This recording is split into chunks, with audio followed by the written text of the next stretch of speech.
दिल्ली के राजेंद्र नगर में आईएएस की तैयारी कर रहे 3 छात्रों की मौत ने दिल्ली में एमसीडी के पूरी कार्यप्रणाली पर सवाल खड़े किए हैं और यह शायद दिल्ली के इतिहास में पहली बार है जब एक मुद्दा इतना बड़ा बनता हुआ दिख रहा है, जिसमें हाई कोर्ट से लेकर के और धरना प्रदर्शन तक हर एक व्यक्ति और हर एक संस्थान इससे खुद को जोड़ता हुआ दिख रहा है। आज हमारे साथ यमुना विहार से निगम पार्षद प्रमोद गुप्ता हैं, जो पूर्व में जोन चेयरमैन रहे हैं और स्वास्थ्य कमेटी के चेयरमैन भी रहे हैं। इनसे हम समझने की कोशिश करते हैं कि दिल्ली नगर निगम की जो कार्यप्रणाली है, उस कार्यप्रणाली में जो खामियां हैं, जो कमियां हैं, जिसकी वजह से जो संस्था लोगों को उनके मूलभूत सुविधाओं को मुहैया कराने के लिए जानी जाती है, वह उसमें क्यों विफल हो जाती है। निगम अपनी स्थापना के बाद से दिल्ली को संवारने में एक बहुत ही महत्वपूर्ण भूमिका निभाया है, लेकिन जैसे-जैसे नगर निगम आगे बढ़ रहा है, इसका यात्रा जो आगे बढ़ रही है, वैसे-वैसे नगर निगम पर सवालों का अंबार खड़ा होता जा रहा है। लोगों के जो सुविधाओं को मुहैया कराने का जो उसकी जिम्मेदारी है, वो एक सवालों के घेरे में खड़ी होते जा रही है। क्यों हो रहा है ऐसा? देखिए, एक बड़ा प्रश्न है जो कि सिर्फ राजनीतिक दृष्टिकोण से देखेंगे तो मुझे लगता है ठीक नहीं होगा। नगर निगम के पास बहुत बड़ी जिम्मेदारी है। पूरी दिल्ली की साफ सफाई की जिम्मेदारी है, मेंटेनेंस करने की जिम्मेदारी है और छोटी मोटी गली मोहल्लों को अंदर निर्माण कार्य की जिम्मेदारी है। स्वास्थ्य की जिम्मेदारी है, हेल्थ की काम है, स्कूलों के काम हैं, भिन्न भिन्न प्रकार के काम है, या यूं कहें कि जो सामान्य जीवन में नित्य पड़ने वाले काम हैं। रोज साफ सफाई होनी है, वो निगम के पास काम है। रोज स्कूल जाना है प्राथमिक बच्चों को, वो निगम के पास काम है। रोजाना की चिकित्सा के काम है, इस प्रकार के काम निगम के पास है। और एक बड़ा अमली जामा निगम के पास है और एक 16,000 करोड़ का बजट दिल्ली निगम लेके बैठा है। मगर ऊपर से चलते हैं, यथा राजा तथा प्रजा कहावत जो कर्तार्थ होती चली आ रही है। आज लगभग 21 महीने 20 महीने हो गए इस दोबारा से इस निगम के अंदर आम आदमी पार्टी को दिल्ली के अंदर जीते। दिल्ली के अंदर निगम में पूर्ण बहुमत से आए। 4 दिसंबर को वोटिंग हुई थी 2022 को, 7 दिसंबर 2022 को रिजल्ट आया था और उसमें आम आदमी पार्टी भारी बहुमत से दिल्ली के अंदर अपने पार्षदों को लेकर नगर निगम में काबिज हुई। उन्होंने अपना मेयर बनाया। मगर क्या इन 21 महीनों में 20 महीनों में दिल्ली की जनता के राहत देने के लिए उन्होंने कौन सी प्लानिंग बनाई? 18-20 हाउस अब तक हुए होंगे, उनमें पक्ष के साथ, विपक्ष के साथ, पक्ष के पार्षदों के साथ, अपने पार्षदों के साथ, अधिकारियों के साथ बैठकर दिल्ली की जनताओं पर कितनी चर्चा की है, कितने प्रश्न उनके आए हैं। निराकार तो होना बहुत दूर की बात है, समस्याएं सुनी ही नहीं जा रही, समस्याएं सदन के पटल पर नहीं आ रही, समस्याएं अधिकारियों तक नहीं जा पा रही और एक महज राजनीतिक अखाड़ा बनकर सदन रह गया है। वहां जाते हैं, चाहे पक्ष के पार्षद हो चाहे विपक्ष के पार्षद हो, पक्ष विपक्ष की आवाज को दबाने की कोशिश करता है। हो ये रहा है, सत्य तो ये है कि चाहे भारतीय जनता पार्टी के पार्षद हो, चाहे कांग्रेस के पार्षद हो, चाहे आम आदमी पार्टी के पार्षद हो, इस सदन में किसी को नहीं सुना जा रहा, किसी का काम नहीं हो रहा। सेलेक्टेड 2, 4, 6, 10 लोग जो मेयर के या केजरीवाल जी के पसंदीदा लोग हैं, उनके कहे पर कार्य हो जाता है। सिर्फ और सिर्फ ये दिल्ली इस निगम के भ्रष्टाचार की भेंट चढ़ रही है। निरंकुश अधिकारी और प्रशासन है भाजपा के हम लोग, चूंकि जिम्मेदारी आम आदमी पार्टी के मेयर की है, उनसे अपना माथा फोड़ के आ जाते हैं, वो सुन के तैयार नहीं है। वो नौटंकी करते हुए केजरीवाल के पास चले जाते हैं। केजरीवाल जी और निगम के लोग जाकर एलजी के आगे अपना धरना प्रदर्शन और शोर मचा के चले आते हैं। दिल्ली ये सोच रही है कि आखिर दिल्ली का काम करेगा कौन।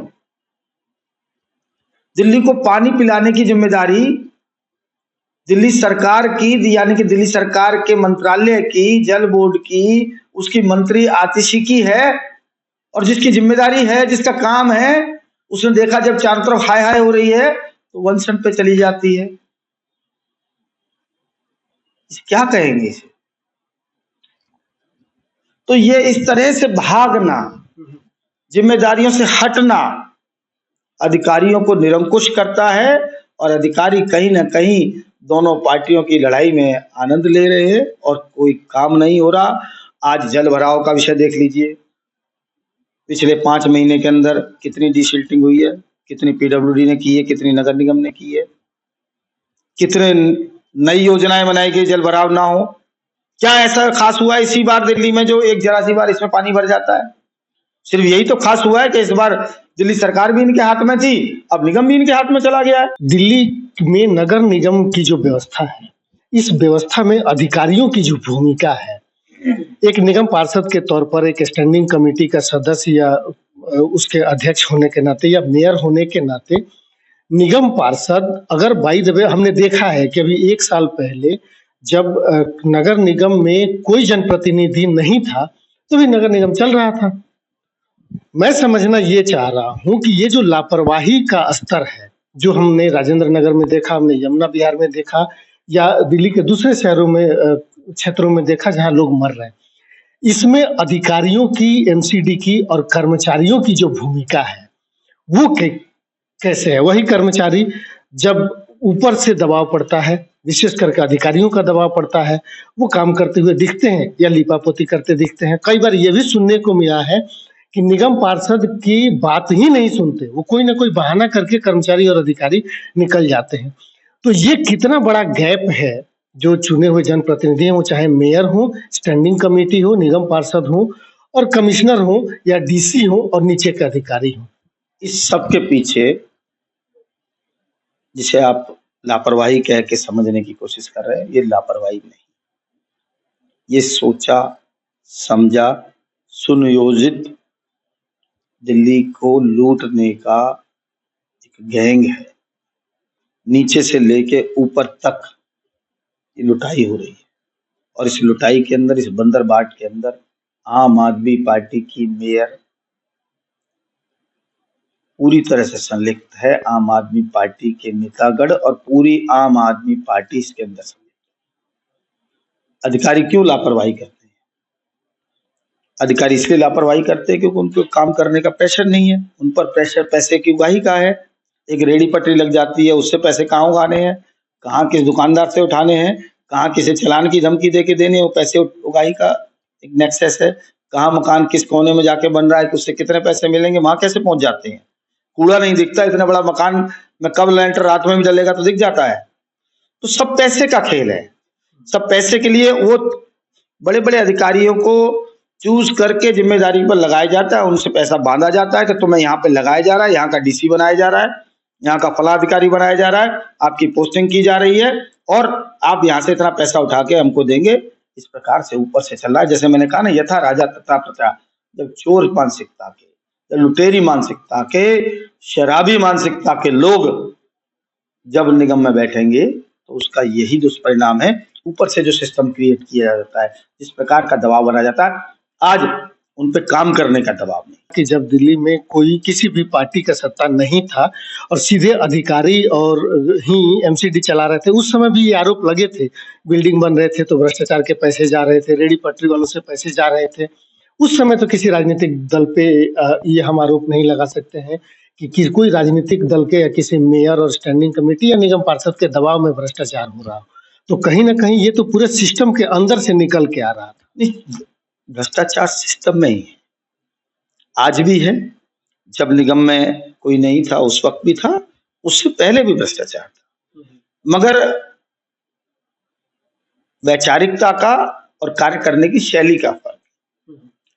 इससे पहले जब भारतीय जनता पार्टी शासित निगम था, उस वक्त अधिकारियों पर दबाव बनाया जाता था कि भ्रष्टाचार पर रोक लगाई जाए, भ्रष्टाचारियों के खिलाफ कार्रवाई की जाए।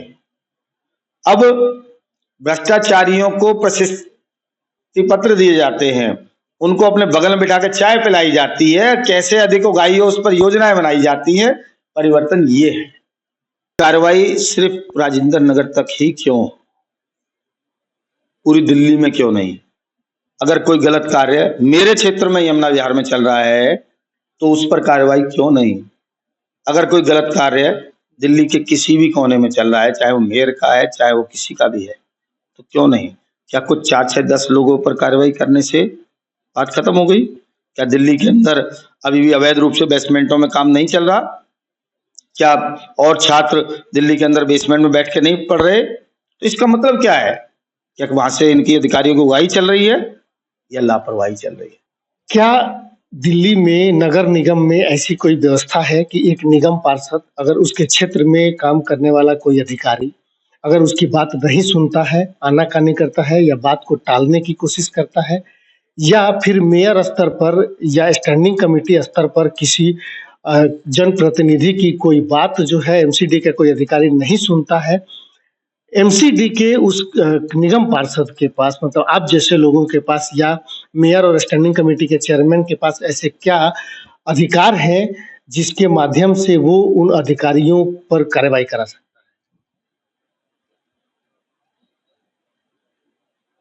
देखिए, एक जनप्रतिनिधि के नाते बहुत सारे अधिकार हैं, मगर मैंने अभी कहा कि उन अधिकारों को, उनकी बात को दबाने की भरसक प्रयास किया जा रहा है, उनका दमन हो रहा है। एक पार्षद होने के नाते, किसी भी पार्टी का, किसी भी दल का है, क्षेत्र की जोन कमेटी होती है, वो वहां पर अपनी बात रख सकता है, अधिकारियों से प्रश्न पूछ सकता है और उनको जवाब देना होगा लिखित में उसका।